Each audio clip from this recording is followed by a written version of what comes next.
Hello everyone and welcome to the channel. Another episode of Virtual Flight Diaries. This time on YouTube. Trying to get away from Twitch. This is our first live stream.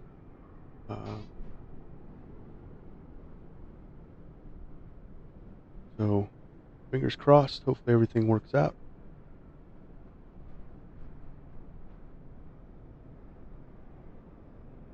So we got the DC-6. We're going to be flying from Winnipeg to Saskatoon in the Pacific Western livery. We're going to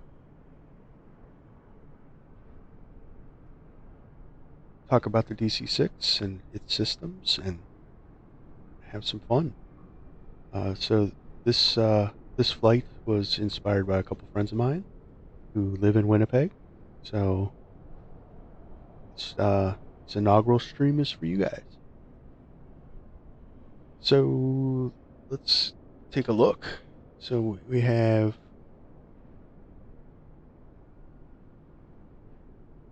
this beautiful plane in the Pacific Western livery. I got this off of Flight SimTO. The crew would board from the front, and the passengers would board to the rear. It was a kind of a separation between the two. We got a little GPU. It's not really a ground power unit as much as an extra battery to run the plane on. This had four rotary engines, similar engine to the DC-3. Four of them. Carried enough fuel that you could fly a service from New York to London. Although it would take you about 10 hours to get there.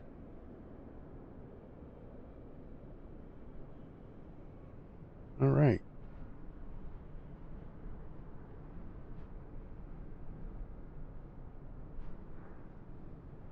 Let's get inside the cockpit and start it. So we're not going back in time here. We're going to run this as a charter flight, a museum charter flight in modern times, because this plane came with modern equipment. There's a lot of systems, as you can see, to manage. So we're going to stick with the modern stuff. So we're operating as Pacific 337. And we're going to use the crew. So I have everything loaded up. We're going to be loading up 68 passengers, 2,300 pounds of cargo, and we're going to have 9,536 pounds of fuel on board. That is about almost 1,000 pounds extra than my flight plan calculated. But it's an old bird, so I'm just going to take a little extra precaution. And that puts us at a gross rate of 85,701 pounds.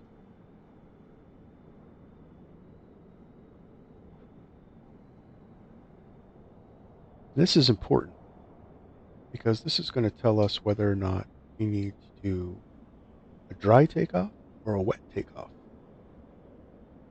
Because dry and wet has nothing to do with the runway conditions. This plane is outfitted with a water injection system.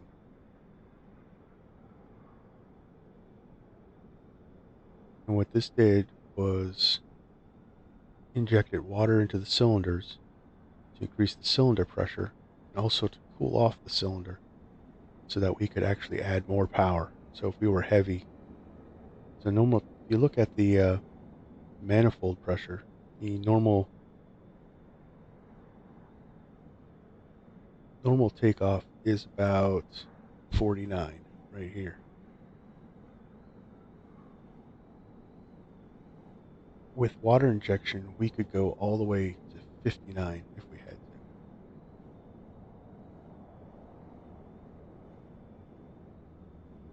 I think with our weight calculations, we're going to be doing maybe 53. That would be the maximum dry takeoff power. So that weight's important. So if we get over 88,000 pounds, we got to do a wet takeoff. So I think GSX works with this. So let's request fuel and see what happens. Refueling truck is on its way. Please don't load aircraft until the fuel truck arrives and ask to do it.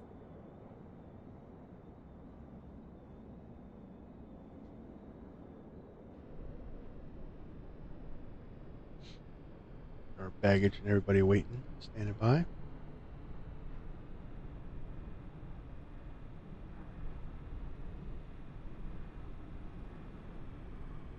See our fuel truck coming.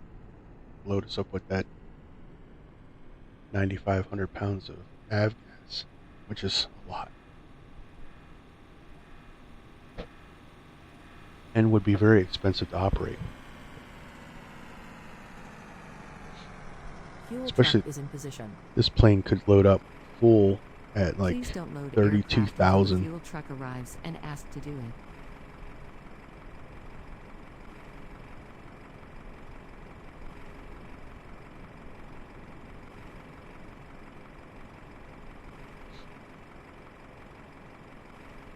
Oh, we wouldn't be putting Jet A in this.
Well, hopefully this works. Yep.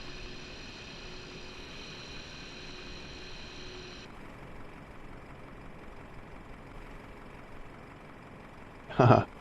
It only loaded 167 gallons because that's what I told it to do. That's fine. I know for future reference that I'll add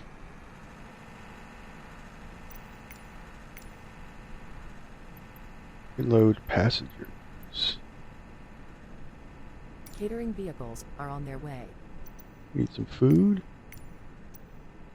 And boarding requested. Passengers.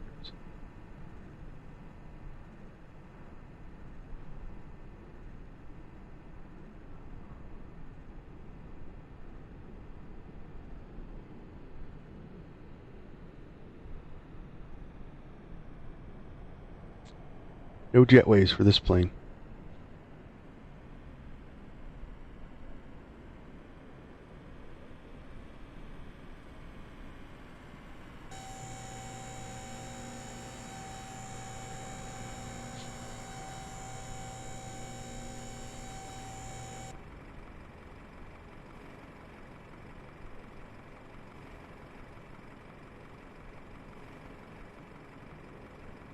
All right. Do you want to board crew? Nah, we're on board. Crew bus is coming. Oh, I hit the wrong one. It's okay.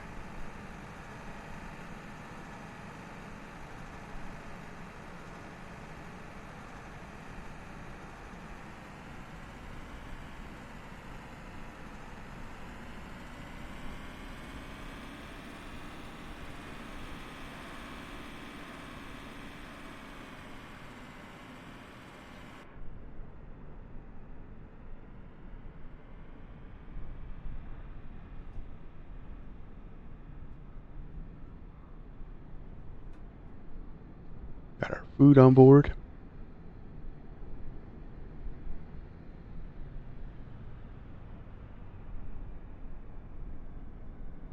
Pilot's boarding starting.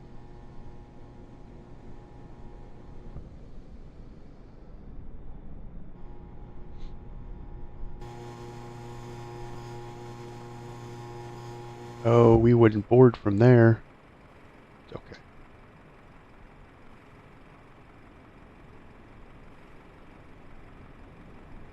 So our crew for today is going to be captain, co-pilot, and flight engineer.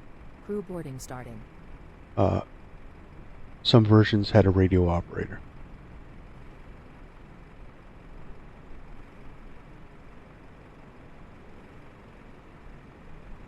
There's our flight attendants.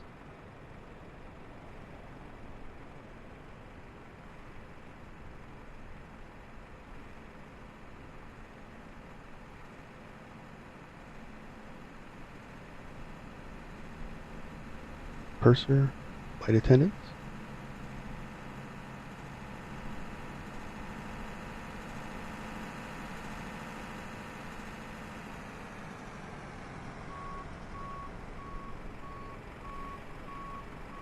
Get our baggage on board for our trip to Saskatoon.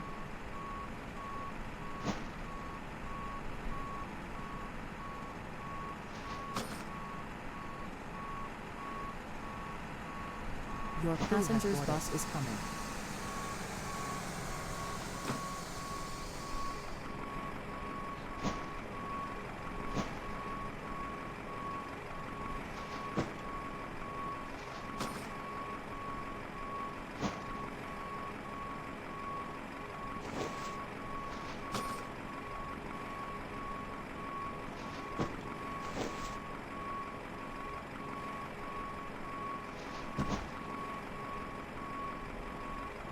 So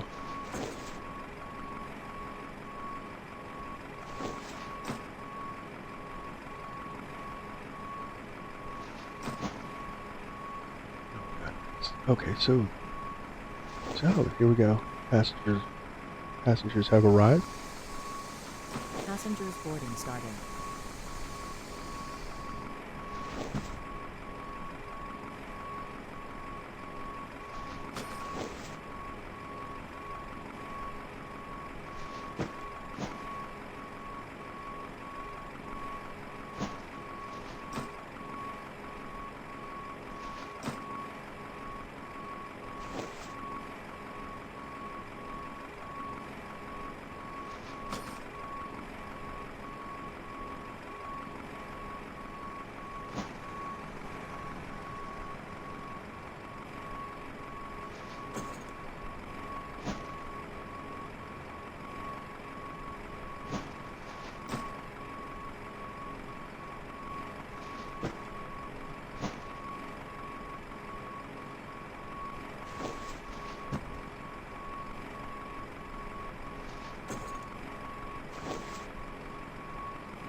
Our passengers who paid a special charter ticket for this museum flight.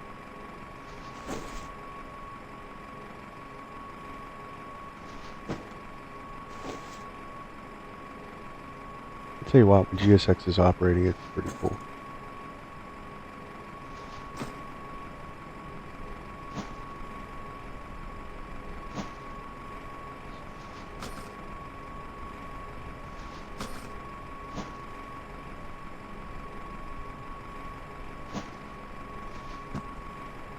Alright, well, while we're doing that, let's go over some stuff.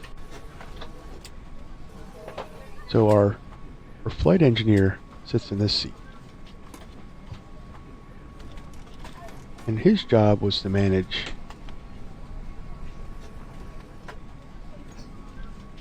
power levers, controls. Co-pilot's job was to manage flows, to set up the aircraft. My job was to fly. The flight engineer and the co-pilot would do the checklists. It was almost a regalness to the flight captain. He wouldn't even come on board until it was ready to go. Generally, from what I read, the flight engineer and the co-pilot would just get the plane all ready, and I would come on board and fly us to the destination and get all the credit.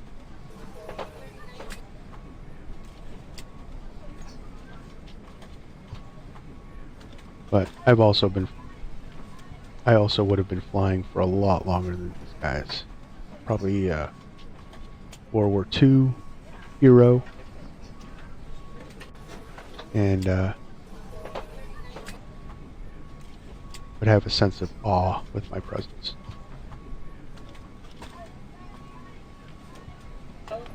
Alright, so crew's on board, so we're going to close up the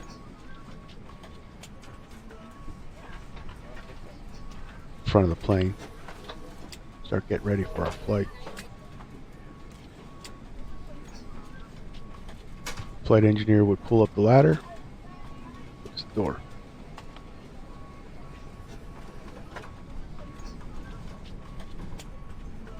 Oop.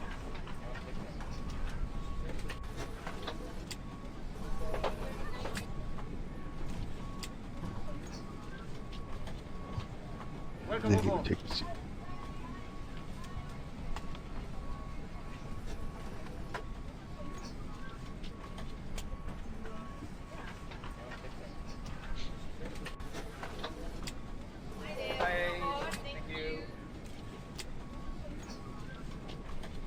So I come on board and I'm gonna just look over everything, make sure that we have proper fuel for the flight.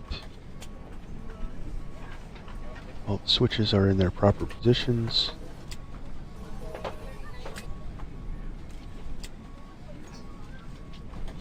And this thing. So this thing was very fancy for its time.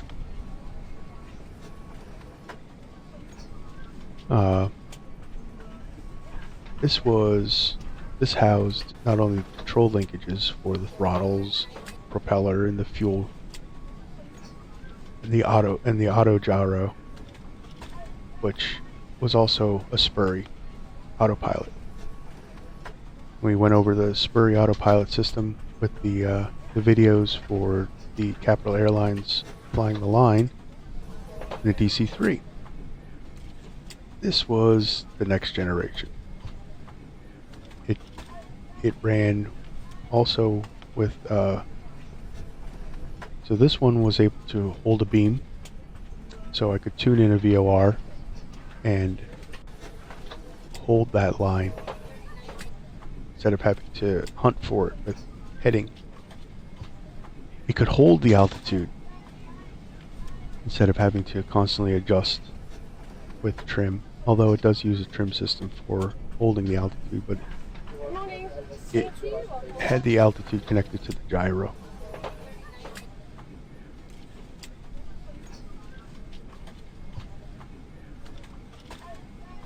It was a clutch system. So there was a clutch system, so when you turn the gyro on, you would turn this on and it would engage it with the mechanical computer that was inside here. That's right, there was a computer in here, although purely mechanical. And that mechanical computer ran the autopilot, the propellers, and fuel. So as you can see, these radios aren't modeled. So that's why we're going to use our modern avionics.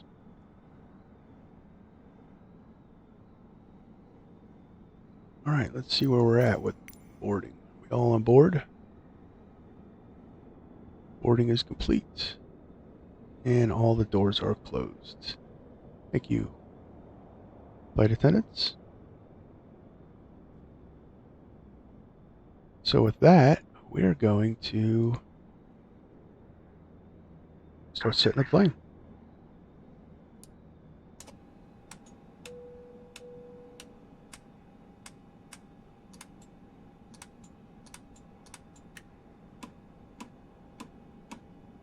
Completed. Voice recorder. Tested. Oil coolers and cow flaps. Auto and position.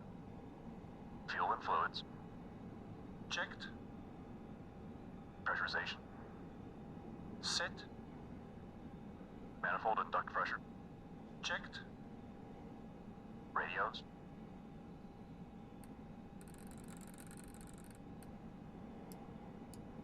Checked. Doors and hatches. Winnipeg clearance delivery, Pacific 337 IFR to Saskatoon, ready to copy. Pacific 337 is cleared to Saskatoon Airport as filed. Closed. Takeoff runway 31 climb and maintain 8,000 feet. Out. Departure Our frequency first is turn is going to be 8,000 decimal feet. niner squawk 6077. 3 on board. Seat belts and pedals. Adjusted. Just want to see something here real quick.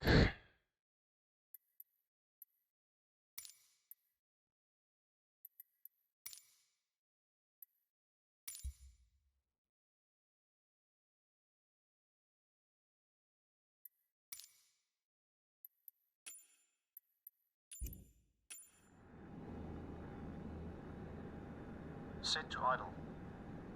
Propellers. Forward and 3. Pacific 337, please acknowledge. Before start checks complete. Start engines. Pacific 337 cleared to Saskatoon Airport as filed. More of a Takeoff radio runway sound. 31 climb and maintain 8,000 feet. Departure on 119er decimal niner squawk 6077. Pacific 337, read back correct. Contact ground on 121 decimal niner. Good day.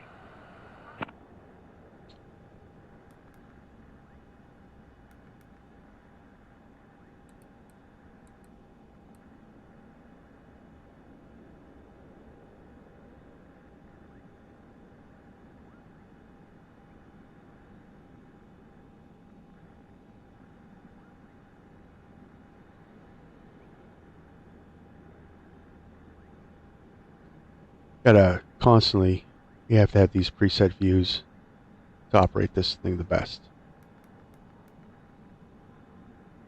Let's check out our flight plan.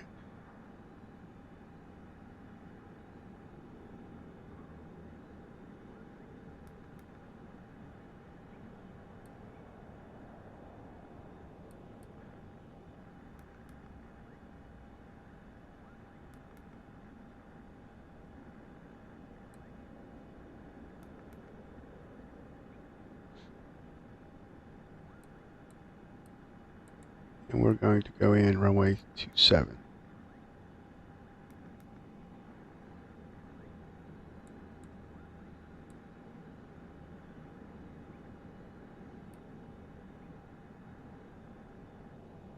Nope.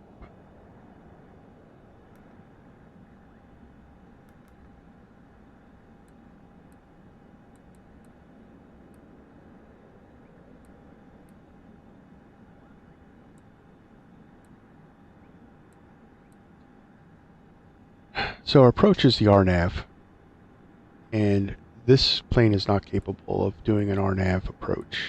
It can do a coupled ILS approach, another example of the better technology, but not an RNAV. So at least I don't think so, but who knows? how about we try it? We'll try an RNAV coupled approach and see what happens. What's the worst that could happen? I have to disconnect the autopilot and hand fly it. I'm going to be doing that anyway. So our flight plan looks good.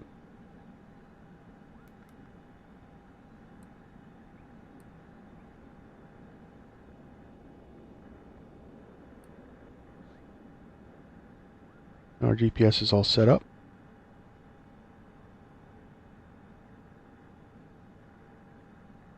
And we're all set for engine starts. So there's a lot going on with engine starts. And the cylinders are really picky. Or, well, the rotor engines are real finicky, I should say, would be a better term. So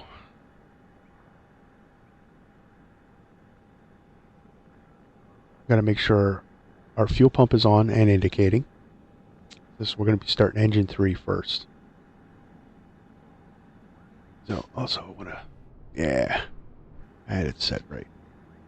We're gonna try for an outside view to show you. So what's going to happen here? So you got to make sure the engine selector is in the engine 3 position. That'll tell the engine 3 starter to engage. Got to make sure the magnetos are on both so we can get some spark to the gas. Fuel pump's on so we can get gas to the engine. And then here is our starter setup. So in the real plane, the way this would work is you would reach up and push these two together and hold them. And with your other fingers, you would then push boost and then prime. And hopefully the engine would start up. What the flight engineer is going to do is he's going to look out the window and count how many rotations. And what this is going to do is it's going to prime the engines and it's going to get the oil up into the cylinders and into the moving parts. So let's start engine 3.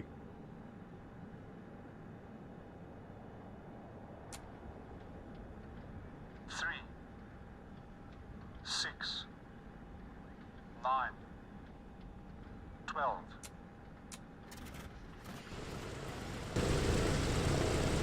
It wasn't fast enough to do that with engine 4.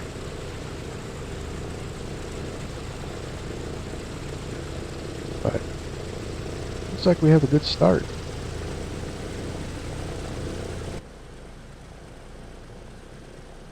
So also we want to do is we want to go down and we want to check to make sure we got oil pressure.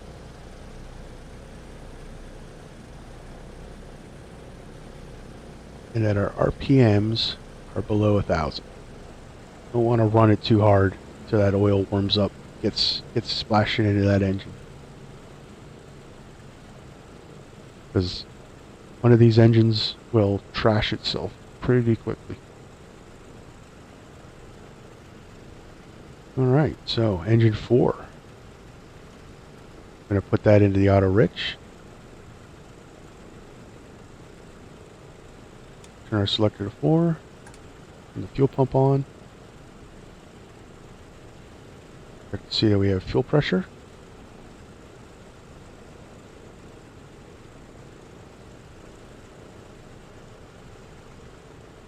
And then turn our spark on.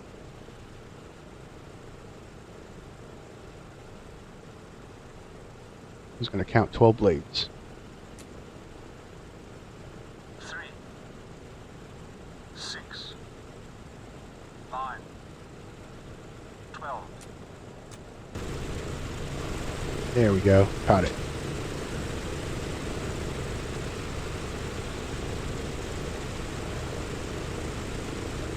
And we got the smoke from the oil sitting in the cylinders. Pretty cool.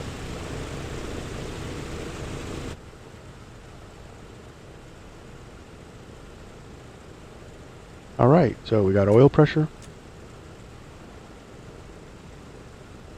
Temperatures are all coming up. Everything looks good. And RPMs are below 1,000. Alright, so now I'm just going to go through this process so we can get going. So we'll start engine 2 next.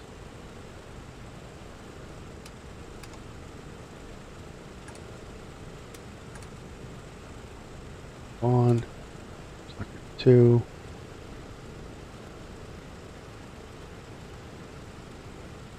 Fuel flow.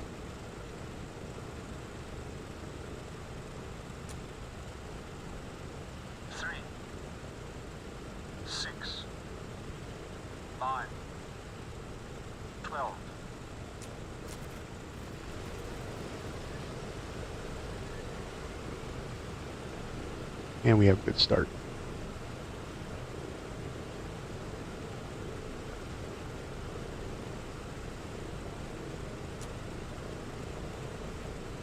Engines are running a little rough. See the whole plane is shaking.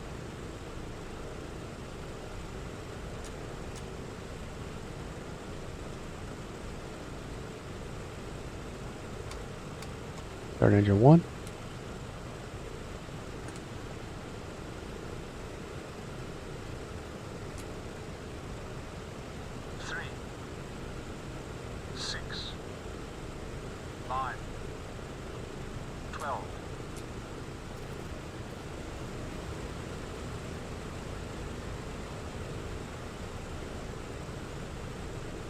Four good starts.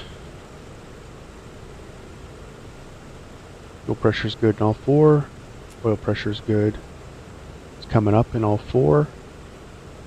And our engines are warming up. You can see the first engine's warmer than the next. It's modeled really well.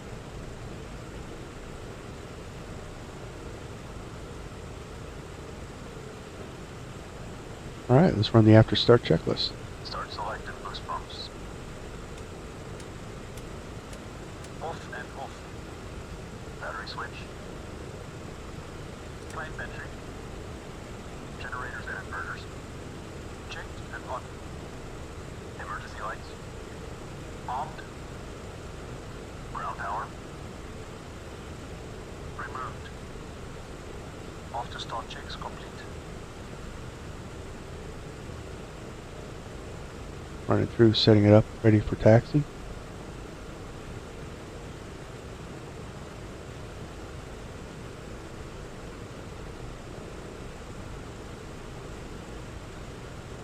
Once he's done with that, we're good for taxi. So we'll leave the controls lock on. That'll prevent us from overpowering the engines in taxi. And let's get our taxi clearance. Actually, let's... You need to stop the engines to request ground services. Nah. We're gonna pull forward.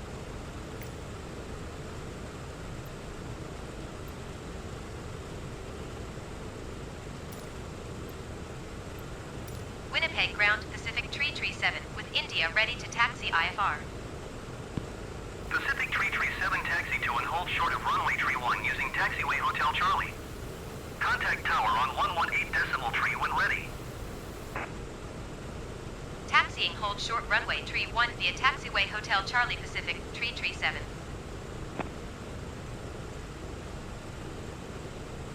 Okay, Hotel Charlie. Runway 31. So, okay, cool.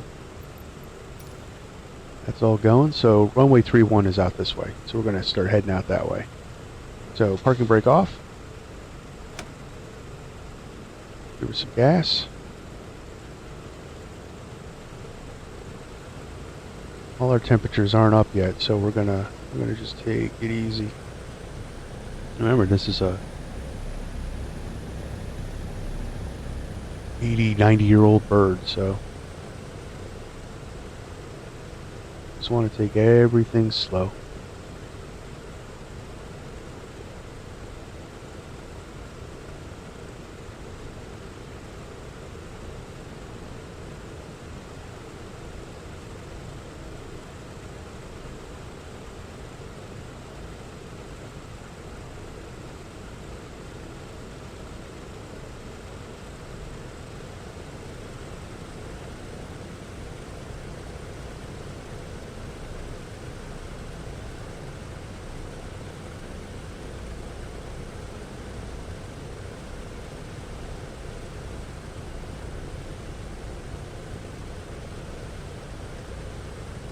Alright, so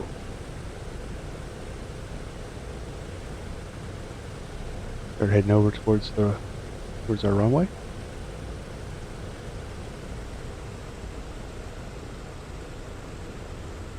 Oh man, that's the plane that was on Ice Pilots that they ferried over to Turkey in that episode. Wonder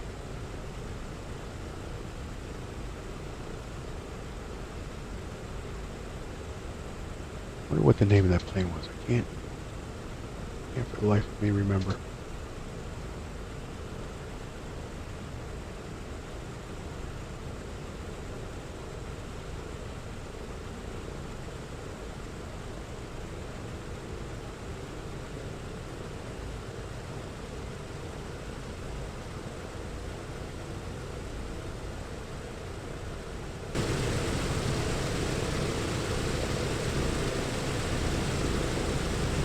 So cool.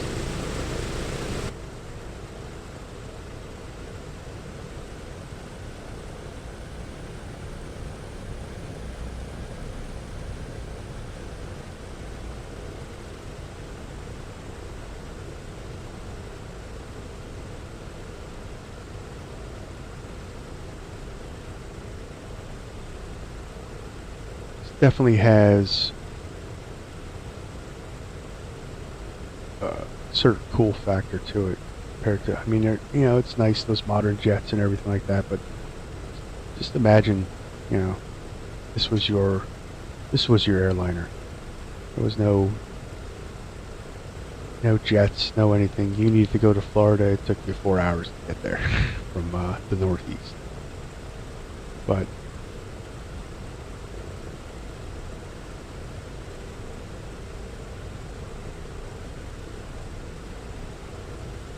this would certainly be an awe-inspiring sight.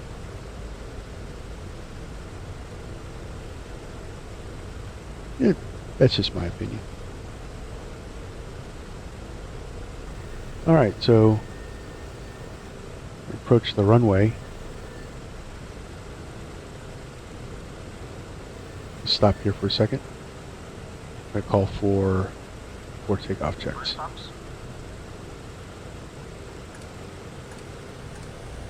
Boost pumps on low.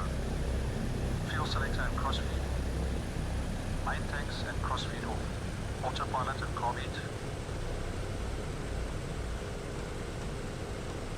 Off and cold. Hydraulic system. Down, forward, pressure and quantity checked. Okay. Flaps 20.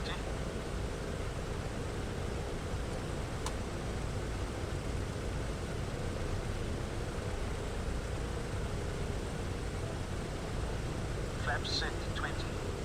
Windows and turbine.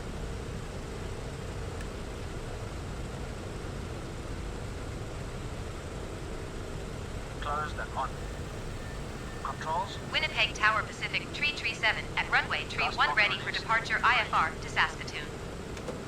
Pacific Tree 37, altimeter 29.87, wind 007 at 11.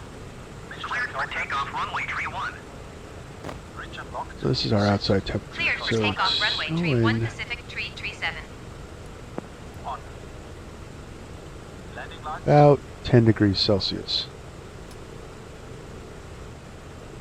So we shouldn't need any de-icing for now, but we have the Extended and on. pitos are on. Before takeoff checks complete. So I just go through and review, make sure they did everything right. So the auto feathers are on, pitot is on. I'm going to turn our wind heat on to just to be safe. We don't need icing up on the takeoff, but I don't think we need any of the other ice protection right now. Cabin heat's on anyway, so alright. So all the takeoff checks are run. All we got to do is line up.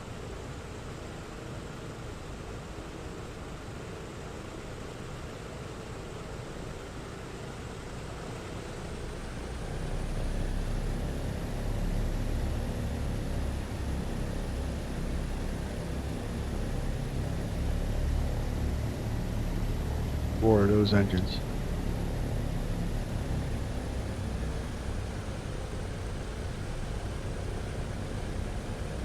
So each one of these engines was 2,500 horsepower.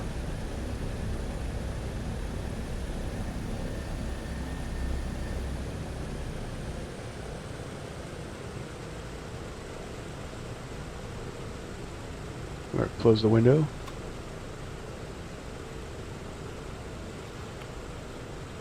This was a pressurized aircraft, so the big heavy windows would seal up.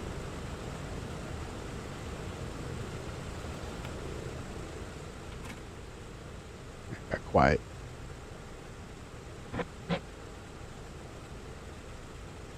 Alright, so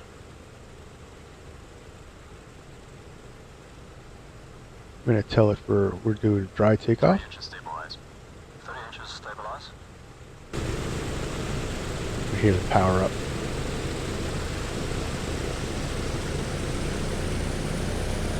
So he's bringing it up to stabilize it at 30 manifold pressure.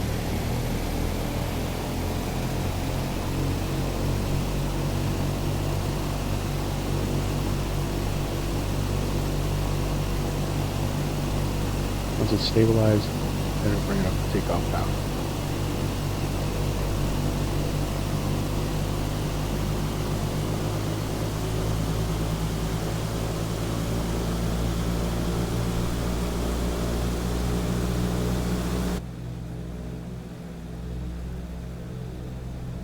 Full power set.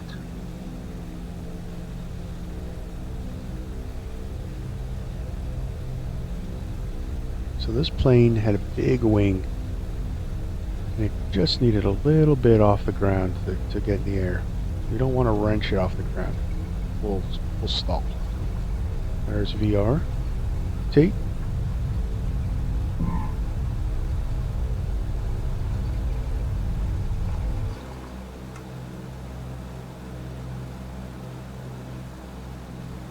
Gain speed.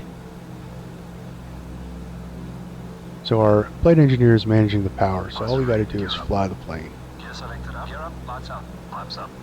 Flaps going up.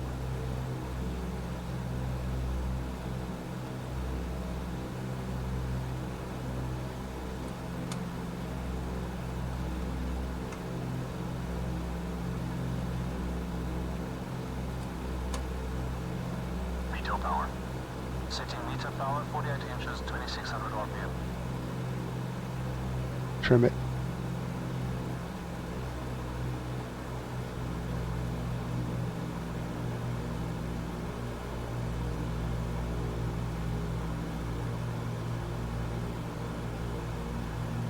Meter power set. Pacific 337 contact St. Andrews departure on 119er.9er.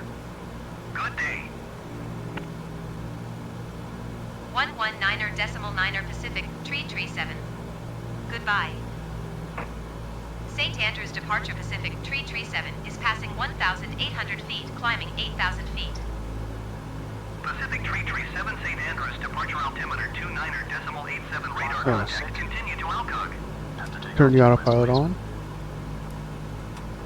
Engage our clutch. After takeoff checks complete.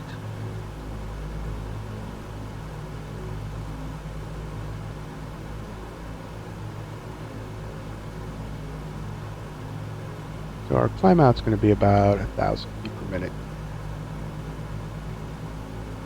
So we're heading towards our GPS.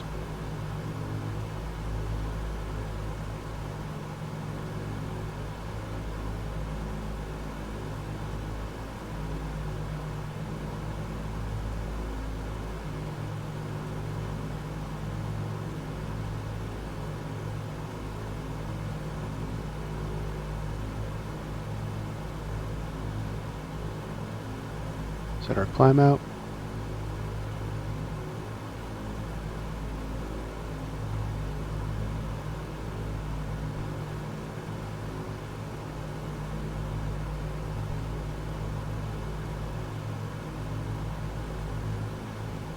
Climb power is set. Flaps are up. Gear up.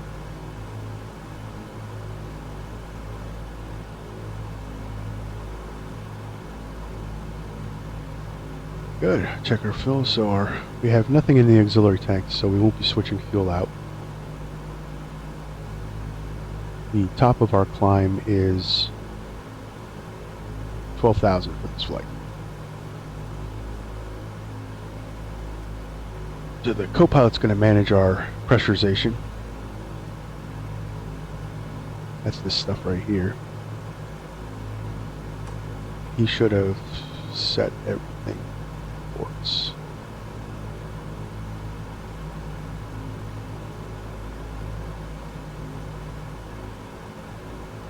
Looks good. Everything's sounding good. We'll just climb out here.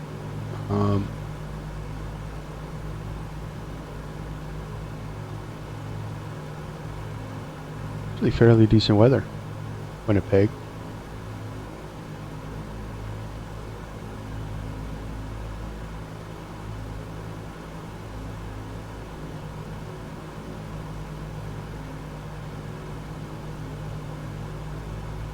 I imagine you guys still get snowstorms up here at this time of day.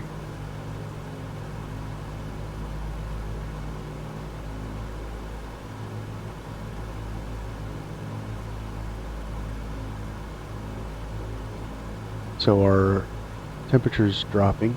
We're at 0 degrees Celsius, maybe a little under. We're right on that line for our windshield heat. There's two modes. There's it's colder out. I have a feeling we're gonna anticipate. So we're gonna be going into the clouds. I'm gonna anticipate that it's gonna get colder as we climb up. Just keep our windshield clear. And then we'll keep an eye on our instruments to see if we're going to need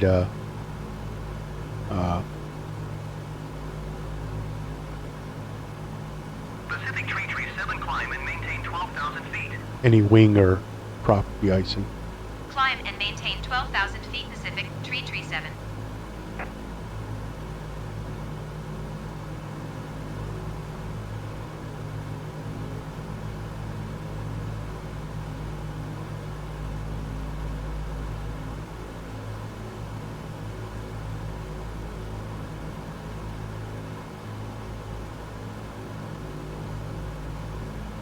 Alright, going 179 knots across the ground.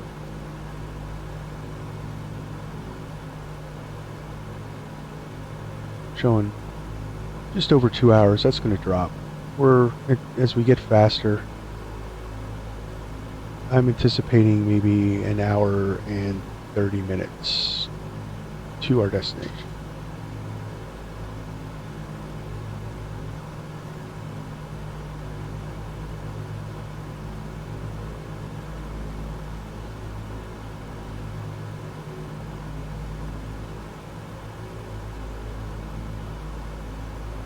Engines look good. Fuel flow's good.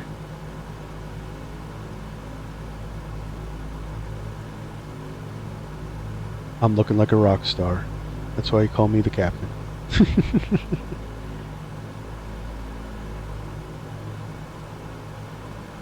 Appreciate the crew's help.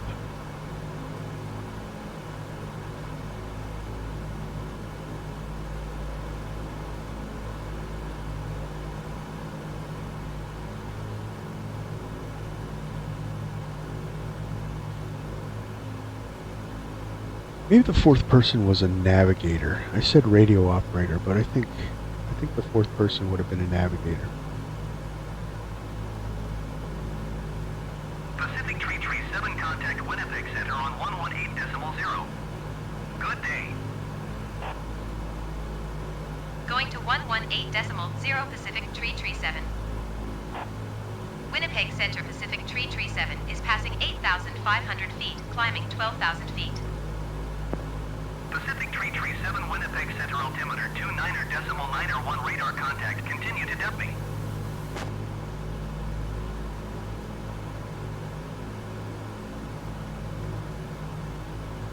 Wonder if you could fly this in Batson. Imagine it would be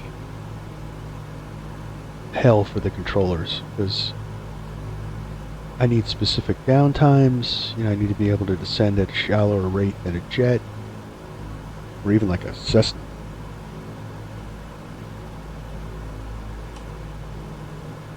I need to level off at about 20 miles before my start of my approach to slow it down, because this thing's like a freight train.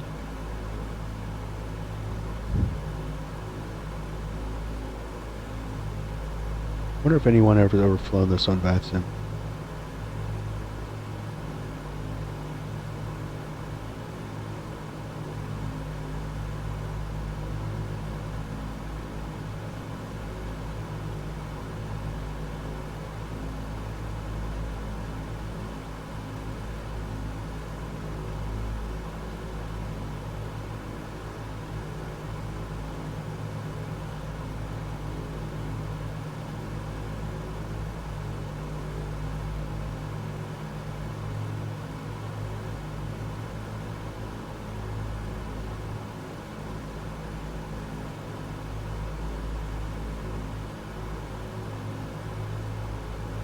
I'm just going to concentrate on our climb out. Once we get to cruise, we'll talk about some of the history of the DC-6.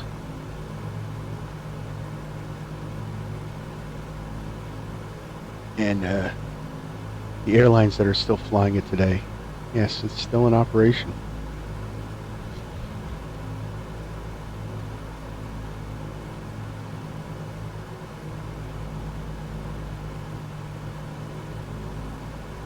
Passing 10,000.